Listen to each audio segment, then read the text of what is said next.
Assalamualaikum warahmatullahi taala wabarakatuh. Kompleks Inapan Kasih Sayang Zakat Pulau Pinang merupakan sebuah asrama untuk anak-anak asnaf khususnya di Pulau Pinang. Okey, kompleks ini ditubuhkan adalah untuk menjaga kebajikan di samping memberi pendidikan percuma sepenuhnya kepada golongan anak-anak asnaf ini agar suasana pelajaran mereka lebih selesa dan teratur.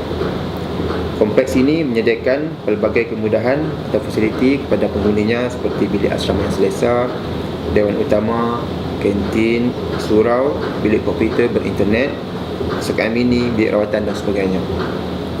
Kompleks ini dibangunkan di atas tanah wakaf Majlis Agama Islam Negeri Pulau Pinang dengan keputusan diserahkan sepenuhnya kepada zakat Pulau Pinang melalui peruntukan khas daripada sumber zakat. Peruntukan ini meliputi pengadaan untuk emolumen kaki tangan, penyelenggaraan makan minum pelajar, belanjaan sekolah, pengangkutan dan lain program bulanan seperti hari sukan, lawatan saya belajar dan juga motivasi belajar. Kompleks ini telah dibuka secara rasminya pada 29 Disember 2011 dan dirasmikan oleh Guru Besar Zakat Pulau Pinang Dr. Haji Azman bin Haji Abdul Samad. Visi Kompleks Inapan Kasih Sayang adalah untuk menjadi salah satu model asrama moden di Pulau Pinang melalui pengusahaan cemerlang dalam usaha melahirkan pembelajaran berkualiti. Di Inapan juga kita punya slogan iaitu menyayangi, mengasuh dan mendidik para pelajar. Misi Inapan Kasih Sayang pula adalah menyediakan pelbagai kemudahan dan memberikan perkhidmatan yang cemerlang kepada pelajar demi memastikan keselesaan dalam pelajaran. Selain itu, misi juga adalah untuk menjaga serta mendidik para pelajar dengan sempurna dan berkesan agar mereka beroleh kejayaan yang cemerlang di dunia dan akhirat.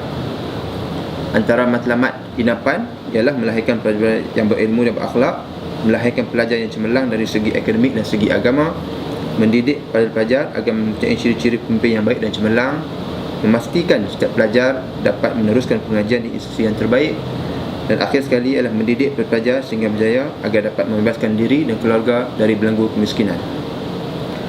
Sebarang bentuk pertanyaan atau sumbangan bolehlah dibuat terus kepada Inapan Kasih Sayang Zakat Pulau Pinang Majlis Agama Islam Negeri Pulau Pinang.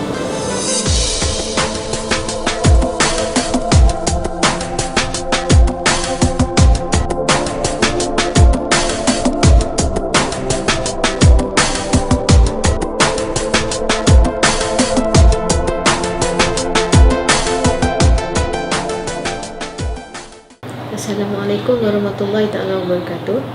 Saya Siti Fatimah binti Mat Jaafar merupakan pengurus di Inapan Kasih Sayang. Untuk sesi 2014, Inapan Kasih Sayang mempunyai 97 orang pelajar di mana 53 orang pelajar perempuan dan 44 orang pelajar lelaki. Mereka ini berumur di antara 10 hingga 12 tahun iaitu tahun 4, tahun 5 dan tahun 6. Pejabat Pendidikan Daerah telah memilih Sekolah Kebangsaan Ara Rendang untuk menempatkan kesemua pelajar Inapan Kasih Sayang. Di Inapan, kami mempunyai 10 orang staf di mana 3 di bahagian pentadbiran, 6 orang warden dan 1 pengasuh.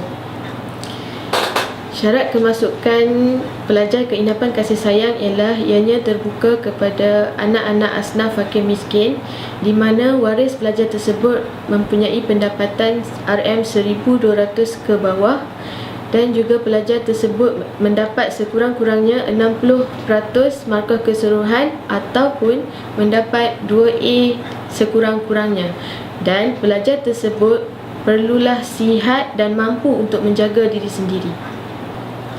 Antara aktiviti pelajar di Inapan Kasih Sayang ialah pada waktu pagi mereka akan bergerak ke sekolah seperti pelajar-pelajar yang lain.